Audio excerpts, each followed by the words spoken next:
Nous rendons gloire au Très-Haut et nous disons toute notre reconnaissance à Dieu le Père et au Seigneur Jésus-Christ pour la grâce, la vie, le mouvement et l'être, pour tout ce qu'il a fait dans nos vies durant la semaine passée.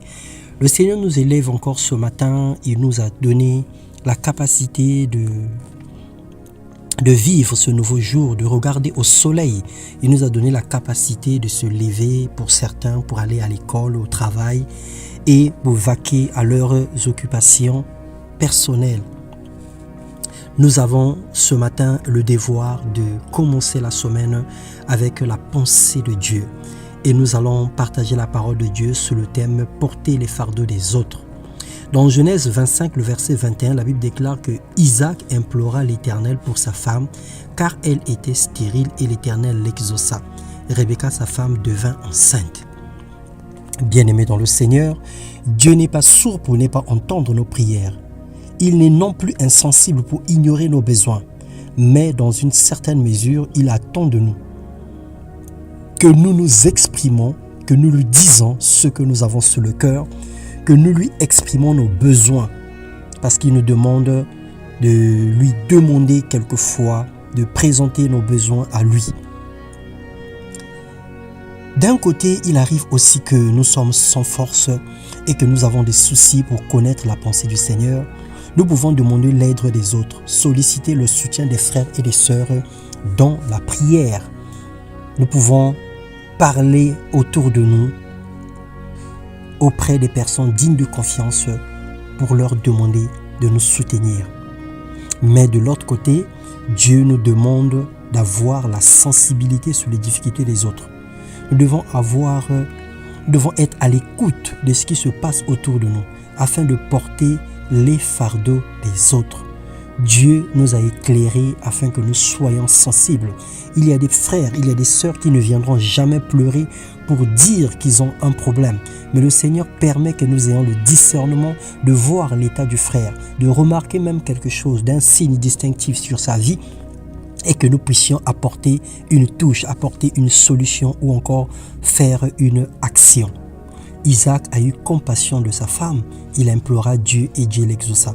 Aujourd'hui, Dieu nous demande de porter les fardeaux des uns des autres, de se soutenir dans la prière, de s'interposer entre lui et les besoins des autres pour changer les situations, parce qu'il nous appelle des intercesseurs, des intercesseuses.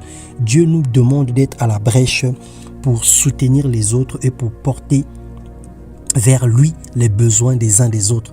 Là où les autres n'arrivent plus à marcher, là où les autres n'arrivent plus à avancer, nous pouvons les tenir par la main et les soutenir jusqu'à la ligne d'arrivée.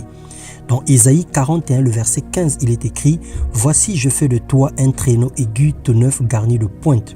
Tu écraseras, tu broyeras les montagnes et tu rendras les collines semblables à de la paille. » Le Seigneur nous a oints et il nous a donné les capacités surnaturelles pour pouvoir nous lever dans le combat, pour pouvoir nous lever avec la force qu'il a mis en nous afin d'intervenir dans la vie des autres.